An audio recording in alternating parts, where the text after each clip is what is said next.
Tout d'abord, je voudrais vous dire, pour qu'il n'y ait pas d'ambiguïté, que mon groupe soutiendra tout naturellement avec force les rapports Andria et Janowski.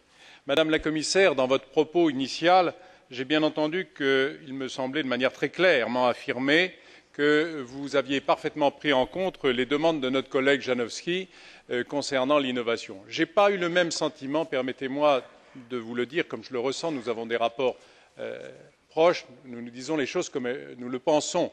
Vous avez répondu au niveau des villes, vous n'avez pas vraiment répondu au niveau du logement.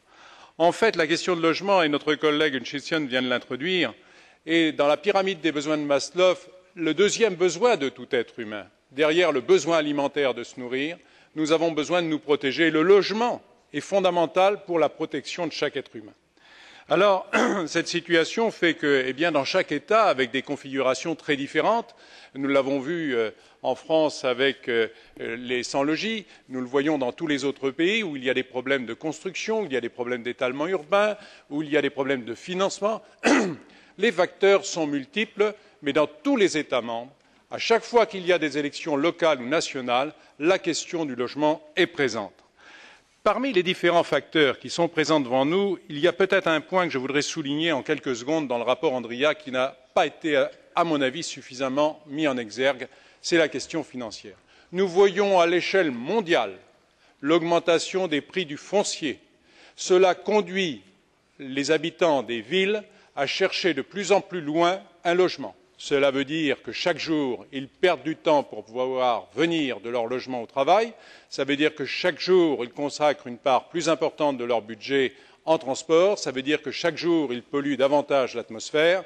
Ça veut dire que chaque jour, qu'on augmente les problèmes sociaux.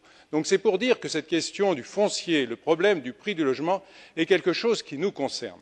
Alors, face à cette situation, dans la demande de notre collègue Andria, il y a, Madame la Commissaire, la demande d'une étude.